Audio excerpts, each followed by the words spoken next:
companies that go woke actually do go broke, it could be $1 billion investment opportunity that all the biggest hedge funds in the world are ignoring. There are no consequences for going super woke in terms of trying to appeal to the far left wing in this country. And then Bud Light puts out this, remember it was a March Madness advertisement, and it just keeps getting worse and worse. You know, we showed it to you yesterday, and it was Pepsi's controversial commercial that starred Kendall Jenner, and the ad even caught the attention of Martin Luther King Jr.'s daughter, Bernice. She tweeted this photo: "If only Daddy would have known about the power of Pepsi." Companies going woke is the trend of their communications, products, and advertising materials, aligning their brand with progressive or liberal values and ideas. People who have noticed these trends have also noticed that companies perform worse financially after these branding changes. As a brand manager, alienating a share of your customer base with advertising materials and tweets that contradict their beliefs is not a good move, especially when they are highly invested in the issue. It's now common to see customer backlash and product boycotts over ideological issues like Anheuser-Busch's now infamous Bud Light partnership with Dylan Mulvaney. The paid Instagram and TikTok posts from their activists promoting the beer sparked backlash from conservatives who boycotted the brand in protest. In a desperate attempt to win those customers back, Anheuser-Busch's CEO in an earnings call meeting said this: "We will need to continue to clarify the facts, that this was one can, one influencer, one post, and not a campaign." And repeat this message for some time. This attempt to distance themselves from the controversial marketing campaign backfired when progressive customers also started boycotting the product. Really prided ourselves in working with brands that like to support the LGBTQ plus community more than just putting rainbows on cans. This was a rare case where a brand was too woke and simultaneously not woke enough. But it did show that customers would be lost from both sides of the political aisle. On the one side, the more conservative community is annoyed about the sponsorship. On the other side, the LGBTQ community is annoyed because Bud Light didn't come back and rally behind and take a stand one way or the other. So this video should really be called, "Do brands that pick sides on divisive issues lose market share?" But that doesn't rhyme, so I'm sticking with my choice. Since the post was first made, Bud Light sales slumped 23% in May compared to sales the year before, costing Anheuser-Busch roughly $60 million in just 31 days. Bud lost those sales to competitors like Miller Lite, Coors Light, and Modelo Especial, which overtook Bud Light as America's best-selling beer in the very same month. Customers are also becoming more aware of social messaging from companies. So even if advertising is in line with your beliefs, you can still respond negatively to it because it comes off as pandering by a company that only wants your money. But if companies actually do exist exclusively to maximize returns of their shareholders, and ideologically aligned decisions like this can have such enormous financial consequences, then why the f don't brands just shut the f up and stop making their products a political statement? Well, there are 3 reasons why companies seem to be making this terrible mistake, and 3 reasons why investing based on wokeness is a terrible idea. The first reason that companies seem to be making these terrible PR mistakes is their failure to adapt their marketing to new platforms that allow for unpredictable audience engagement, both good and bad. User-generated social media and content platforms have become an important tool in any direct-to-consumer marketer's arsenal. Marketing through official online advertising platforms like Google AdSense or Meta's Facebook ads is significantly cheaper on a pay-per-view basis than legacy advertising channels like television, radio, or newspapers. Online advertising can also be done by riding on the back of exposure given to influencers on similar platforms through paid posts. The reason that Bud Light paid Dylan Mulvaney to promote their product is because they had 11.5 million followers across Instagram and TikTok, so their product would be seen by a lot of potential customers. Both forms of online advertising have the benefit of being able to directly call customers to action by providing a link to a website where they can sign up for a service or make a direct purchase. Advertising through influencers has the additional feature of aligning a brand with an inbuilt audience that has an inherent level of trust in the person selling the product themselves. Endorsements of bad companies can be highly damaging to an audience, particularly when they are watching an influencer for advice on a particular subject.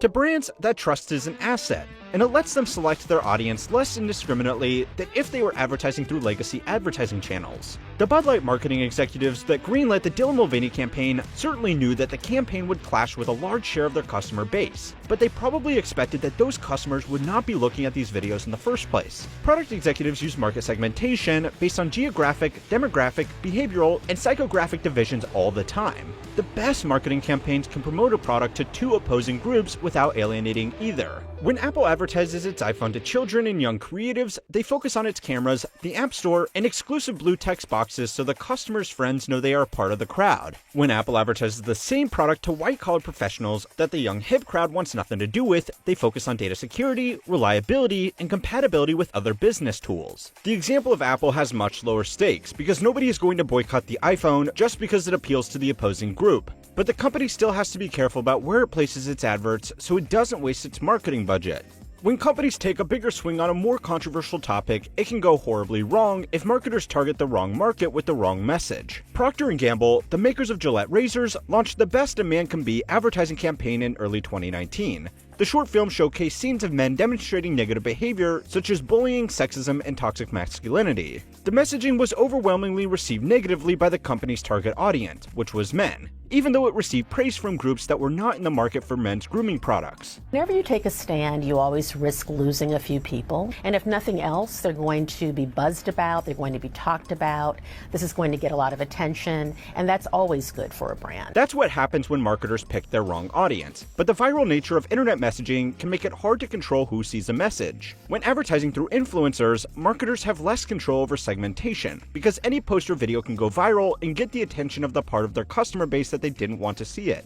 Under normal circumstances, the Bud Light post would have just been shared to the influencer supportive audience, Anheuser-Busch would have sold some beer to a new group of customers, and everybody would have quickly forgotten about it. And that's the first reason why trading on the go woke, go broke investment philosophy is not going to work. This one example ended badly for the brand, but there's no way to reliably predict which missteps are going to go viral and which ones are going to be ignored. Like, respond to the things that are meaningful for you, not because it's a great marketing moment, but because it's real, because you actually believe it. Even the Bud Light incident, which is probably the most serious case of customer backlash against an advertising campaign, only resulted in a 15% stock drop. A large movement, but still well within the usual trading volatility of the company.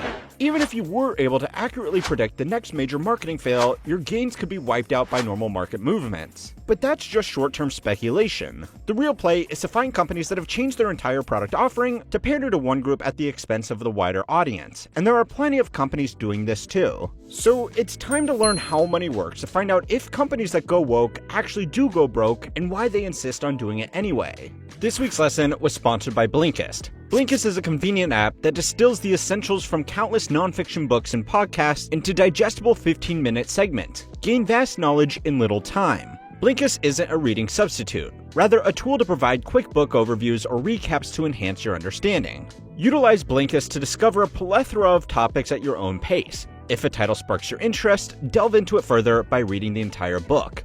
I recently explored a book on Blinkist, Positioning, by Al Ries and Jack Trout, detailing brand positioning strategies. Its insights greatly influence this video script. Blinkist boosts learning efficiency. After reading a book, I use Blinkist for a quick recap, reinforcing my understanding with key ideas. It then suggests my next read, starting with key points before I dive into a full book. With Blinkist Spaces, recommend books within shared spaces to friends or family. Members can access the books even without a Blinkist Premium subscription. Offering diverse content, Blinkist helps enhance various aspects of life including parenting, communication, and teamwork. It's an essential tool for personal development amidst our hectic schedules. Seize the opportunity to learn more and unlock your full potential. Get a 7-day free trial and 25% off Blinkist annual premium subscription by going to Blinkist.com/howmoneyworks. The second reason that companies pick sides on divisive issues is because it works, but just not for the companies. There are companies that go beyond altering just their advertising and actually change their entire business offering to cater to a particular market segment. This involves changing not just marketing strategies, but also product offerings and hiring practices as well. Even if hiring based on identifiable features is illegal in America and most other countries, there are easy ways around these rules that companies can use to their advantage. Disney is frequently called out for putting a heavy emphasis on progressive messaging in their films and TV shows, and for casting actors and actresses based on race or identity. The company now has declining viewership in its largest franchises, Marvel and Lucasfilm, and their live-action remakes of legacy films. Ideological issues are also the basis for the company's disputes with the governor of Florida, the state home to Disney World and the Disney Cruise Lines. The mistake here is thinking that a company with over 180,000 employees can always stay aligned on issues. Hollywood has a progressive culture, and studio executives can eschew responsibility for bad decisions by saying an audience didn't like a movie because their bias is towards a particular group. Staying in line with the culture of Hollywood also makes securing talent easier for big studios. A big-name actor or director will reliably bring in more viewers than are lost by making sure they can put their spin on the production. Ideological hiring is also a great excuse for companies looking to get the cheapest possible talent. The tragic recent story of the Ocean Gate Company and their Titan submarine exposed some unfortunate corporate decisions made by the company and its founder Stockton Rush. One that's coming under a lot of scrutiny in hindsight was the company's decision to only hire young free-thinking engineers because they, quote, didn't want to hire 50-year-old white guys to pilot and engineer their sub. Gentlemen who were ex-military submariners, and you'll see a whole bunch of 50-year-old white guys.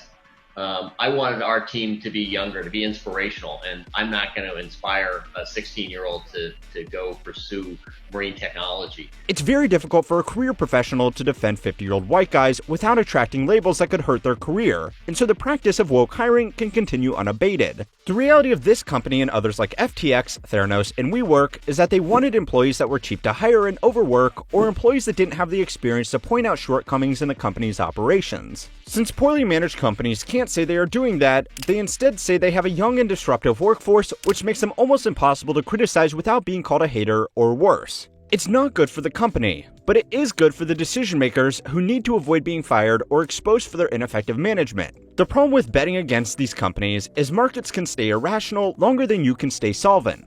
If you believe that Disney changed its product offerings to be more socially progressive at the expense of quality, when would you have entered a short position? Disney's stock is down 60% from its all-time high in 2021, but it's up from when it supposedly went woke. Analysts unanimously agree that recent declines have mostly been caused by problems with the company's streaming services, company leadership changes, and declining viewership. That third factor could be the result of wokeness, but the conclusion of major franchise series is more likely to blame. Confirmation bias is very important to consider when doing any type of investing. Disney's stock drop can easily affirm any belief that investors have about weaknesses in the company when it was really more likely just coming off an exceptional rally. The third reason that companies do this is that if they get it right, it does result in higher sales, brand loyalty, and staff retention. The best way you can combat confirmation bias is to intentionally seek out information that disproves your theory. A report by the Chartered Institute of Marketing, an article by Rolling Stone, and a survey of ESG-listed companies found that businesses with strong social alignment with a customer segment outperform companies that remained neutral. Keurig, United Airlines, Carhartt, and Chick-fil-A have all taken strong positions on divisive topics, and yet they are still performing well despite calls from different groups to boycott their product. Keurig acquired Dr. Pepper Snapple in 2018 for $18.7 billion, forming Keurig Dr. Pepper Incorporated, which is now the third largest beverage company in America. The company's annual gross profits have increased ever since, reaching $7.3 billion in 2022, a nearly 5% increase from the previous year, which outperformed the industry standard. In 2021, United Airlines planned for half of its incoming pilot trainees to be women and/or people of color. This prompted calls for boycotts, but United later reported fourth quarter 2022 profits of $843 million, beating investor expectations. Chick-fil-A has been very open about the company's conservative values, which has caused opposing groups to call for boycotts, but Chick-fil-A is still outperforming in the highly competitive fast food market. If companies get these messages completely wrong, it can hurt their brand, but it's shown to be a bet worth making. A handful of angry customers will typically be outweighed by positive press. Unfavorable examples can always be picked out. Some were just bad ideas, but most had more serious issues that social messaging was just a cover for. Good investing is about accounting for long-term trends, which means unfortunately, cringy corporate messaging is not going anywhere. But there is one more thing that you should consider, and that's ignoring the performance of companies that never even pretend to be the good guys. To find out why you shouldn't write off evil companies in your portfolio, go and watch my video on why ethical investing is bad investing. And if you want to get these videos a day early, subscribe to the Compounded Daily email newsletter to keep on learning how money works.